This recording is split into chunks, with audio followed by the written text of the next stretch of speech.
ابتدائے عالم سے اس وقت تک خانہ کعبہ کی تعمیر 5 مرتبہ ہوئی۔ اول بار حضرت آدم علیہ السلام نے اس کی تعمیر فرمائی۔ دلائل بحیقی میں عبداللہ بن عمرو بن العاص رضی اللہ تعالیٰ عنہ سے مروی ہے کہ رسول اللہ صلی اللہ علیہ وسلم نے فرمایا کہ اللہ تعالیٰ نے حضرت جبرائیل علیہ السلام کو حضرت آدم علیہ السلام کے پاس تعمیر بیت اللہ کا حکم دے کر بھیجا۔ جب حضرت آدم علیہ السلام اس کی تعمیر سے فارغ ہوئے تو حکم ہوا کہ اس گھر کا طواف کرو، اور یہ ارشاد ہوا کہ تم پہلے انسان ہو اور یہ پہلا گھر ہے جو لوگوں کی عبادت کے لیے بنایا گیا ہے۔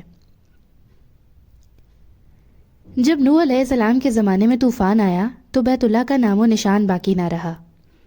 ابراہیم علیہ السلام کو بیت اللہ کی دوبارہ تعمیر کا حکم ہوا۔ بنیادوں کے نشان بھی باقی نہ رہے تھے۔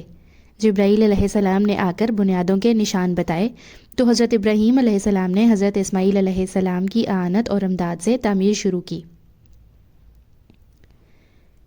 تیسری بار بعثت نبوی سے 5 سال قبل جب آپ صلی اللہ علیہ وسلم کی عمر شریف 35 سال کی تھی، قریش نے خانہ کعبہ کی تعمیر کا فیصلہ کیا۔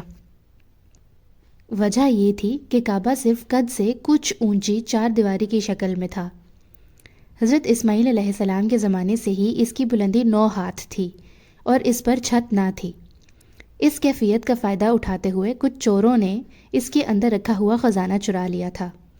اس کے علاوہ اس کی تعمیر پر ایک طویل زمانہ گزر چکا تھا۔ عمارت خستگی کا شکار ہو چکی تھی اور دیواریں پھٹ گئی تھیں۔ ادھر اسی سال ایک زوردار سیلاب آیا جس کے بہاؤ کا رخ خانہ کعبہ کی طرف تھا۔ اس کے نتیجہ میں خانہ کعبہ کسی بھی لمحے ڈھہ سکتا تھا۔